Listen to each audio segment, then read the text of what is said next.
మారి నక్క జితేందర్ సింగ్ అనే వ్యక్తి జై భవానీ షాప్ జ్యువెలరీ షాప్ పేరుతోటి ఈ యొక్క కొన్ని కిలోల బంగారం కుదవబెట్టుకొని అలాగే అధిక వడ్డీకి ఆశ చూపి కొన్ని కోట్ల రూపాయలు కొల్లగొట్టి ఉడాయించిన ఘటన జరిగింది. ఇచ్చిన బాధితులందరూ సామాన్య ప్రజలు, రోజు కూలి చేసుకొని బతుకు తెరువు కోసం పోరాడే ప్రజలు యొక్క చిట్టీల గురించి కానీ కొన్ని బంగారం కుదవబెట్టుకొని ఇక్కడ చేయడం జరిగింది. బాధితులందరికీ న్యాయం చేయాలని ఈ సందర్భంగా మేము సిపిఐ పార్టీగా డిమాండ్ చేస్తున్నాం. వారి యొక్క బాధితులందరికీ మేము పూర్తి సంఘీభావం తెలియజేస్తున్నాం. ఈ యొక్క జితేందర్ సింగ్ అనే వ్యక్తి వీరితో పాటు 10 సంవత్సరాలుగా మార్వాడీలందరూ కలిసి యార్గుట్ట పట్టణంలో ఉన్నటువంటి అన్ని బిజినెస్ లో ఇన్వాల్వ్ అయ్యి నాసిరకం ఉత్పత్తులతో ఈ యొక్క ప్రజల యొక్క సొమ్మును పోగు చేసుకునే సందర్భాలు చాలా ఉన్నాయి. ప్రతి ఒక్క బిజినెస్ లో ఈ యొక్క మార్వాడి వాళ్ళు ఇన్వాల్వ్ అయ్యి అన్నిటిని నాశనం చేయడం జరిగింది. కేవలం యార్గుట్టలో చాలా కాలంగా రియల్ ఎస్టేట్ తోటి చాలా మంది బతికేవారు. కానీ వీళ్ళు 50,000 గజం పోయేది, 10,000 గజం పోయేది, లక్షల రూపాయలకు కొనుగోలు చేసి ఈ యొక్క మామూలుగా చిన్న చిన్న బిజినెస్ చేసే వ్యక్తులను కూడా ఇబ్బంది కలిగే పరిస్థితుల్లో ఈ యొక్క మార్వాడీలు పోగు చేసుకోవడం జరిగింది. ఈ మార్వాడి వ్యవస్థ అనేది చాలా ఇబ్బందికరంగా యార్గుట్ట పట్టణంలో జరిగింది. కావున ఈ యొక్క అధికారులు కానీ ఈ యొక్క నాయకులు కానీ అందరూ స్పందించి ఈ యొక్క బాధితులందరికీ కోట్ల రూపాయలు ఏ విధంగా నష్టం జరిగిందో వాళ్ళందరికీ లాభం చేకూర్చే విధంగా ఖచ్చితంగా సమయం తీసుకొని వారిని పిలిపియాలని ఈ సందర్భంగా సుమారు 10 ఏళ్ల క్రితం కొందరు దొంగల మద్దతుతో ఆనాడు ఉన్నటువంటి ఆర్యవైశ్యులను కంసాలి ఉద్యోగాలను కడుపు కొట్టి వాళ్ళ ఉపాధి పైన దెబ్బ కొట్టి యారుట పట్టణానికి వచ్చి ఒక్కొక్కరుగా సుమారు 20 కుటుంబాలుగా ఏర్పాటు చేసుకొని అన్ని రంగాల్లో నకిలీ సరుకుతో ఇక్కడ దుకాణాలు ఏర్పాటు చేసి మా యొక్క ప్రజలు కడుపు కొట్టడమే కాకుండా ఇక్కడ ఉన్నటువంటి ప్రజలను కూడా దోచుకునే విధంగా ఈరోజు మార్వాడి దుకాణాలు ప్రవర్తిస్తా ఉన్నారు. దాంతో పాటు మొన్నటికి మొన్న జిత్తు అనే వ్యాపారి సుమారు 15-20 కోట్ల బంగారు నగదుతో ఉడాయించినాడు. అయితే అతను నమ్మి ఈ యొక్క ప్రాంతంలో ఉన్నటువంటి బడుగు బలహీన వర్గాలు పేదలు బంగారం కుదవబెట్టి ఆ రుణం తీసుకున్నారు. కానీ ఆ యొక్క దొంగ ఈ రోజు కొందరు పెద్దల అండతో ఈ రోజు రాష్ట్రం విడిచి పారిపోయి ఈ యొక్క బాధితులను రోడ్లు పడేశారు. రెక్కాడు దిగని డొక్కాడు పరిస్థితుల్లో అధిక వడ్డీ ఆశ చూపించి కొందరిని ఆ విధంగా పదవిలో పెట్టి కొందరి నగదు తీసుకొని ఈ విధంగా ఆ యొక్క ఎంతో మందిని అన్యాయం చేసి ఈ రోజు తన డబ్బుతో ఉడాయించాడు. కావున సుమారు 2 రోజుల క్రితం గౌరవ ఎమ్మెల్యే గారు కూడా ఆ యొక్క దొంగలు ఖచ్చితంగా పట్టుకుంటాం, అంతవరకు కూడా ఏ ఒక్క మామిడి షాపు కూడా తీసే ప్రసక్తే అని చెప్పేసి అతను కూడా మాట ఇచ్చాడు. అయితే దాని విరుద్ధంగా ఆ యొక్క షాపును కూడా తీసే ప్రయత్నం ఈరోజు జరుగుతూ ఉంది. కావున గౌరవ ఎమ్మెల్యే గారు ఇచ్చిన మాట ప్రకారం మా యొక్క బాధితులు న్యాయం జరిగే వరకు ఏ ఒక్క షాపు తీసే ప్రసక్తి లేదు, తీస్తే కానీ మేము ఊరుకునే ప్రవృత్తి లేదని ఈ సందర్భంగా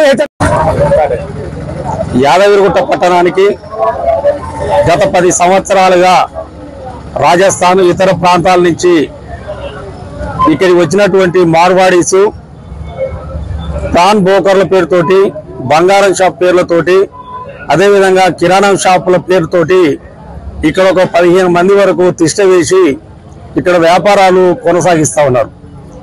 కొనసాగిస్తున్నటువంటి క్రమంలో యాదగిరిగుట్ట పట్టణంతో పాటు ఈ మండలంలో ఉన్నటువంటి వివిధ గ్రామాల ప్రజలను నమ్మించి పాన్ బ్రోకర్లు ఇక్కడ ఉన్నటువంటి పేద ప్రజలను వారి యొక్క బంగారాన్ని తాకట్టు పెట్టుకుంటే ఆ బంగారంతో పాటుగా కొంతమంది దగ్గర వడ్డీ పేరుతోటి ఇక్కడ పట్టణ ప్రజల దగ్గర, గ్రామాల ప్రజల దగ్గర కోట్ల రూపాయలు కూడా వసూలు చేసుకొని ఈ మధ్య కాలంలో ఉడాయించడం జరిగింది.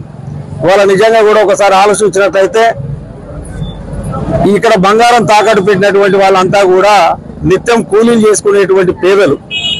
ఈ పేదలతో పాటుగా ఇతర చిన్న చిన్న వ్యాపారాలు చేసుకునేటువంటి వ్యాపారస్తులు కూడా ఇక్కడ తాకట్టు పెట్టారు. కోట్ల రూపాయల బంగారం, అదేవిధంగా కోట్ల రూపాయల నగదు కూడా ఇక్కడ తీసుకొని పారిపోయినారు.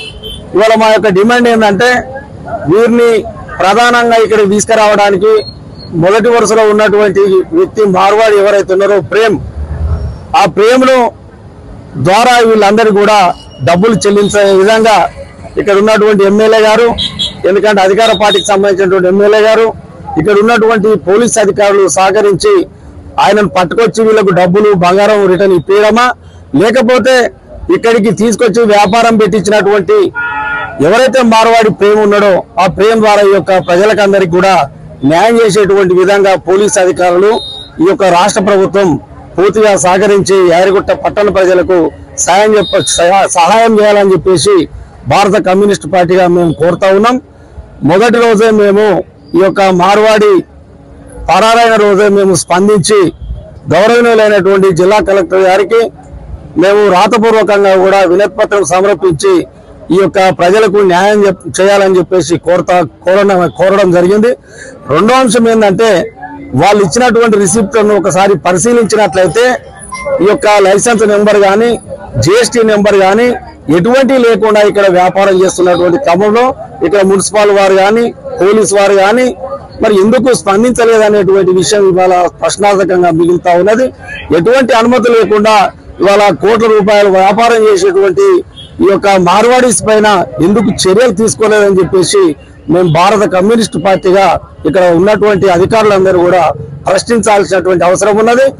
ఈ యొక్క సమస్య పరిష్కారం కాకపోతే ప్రతి వాళ్ళ మీద కూడా అనుమానాలు వచ్చేటువంటి పరిస్థితులు ఉంటాయి. కాబట్టి ఆ అనుమానాలు రాకుండా వీటిని నివృత్తి చేసి ఈ యొక్క ప్రజలకు న్యాయం చేసేంత వరకు వీరు చేసేటువంటి పోరాటాలలో భారత కమ్యూనిస్ట్ పార్టీగా మేము ఎల్లవేళలా వారికి అండదండగా ఉంటామని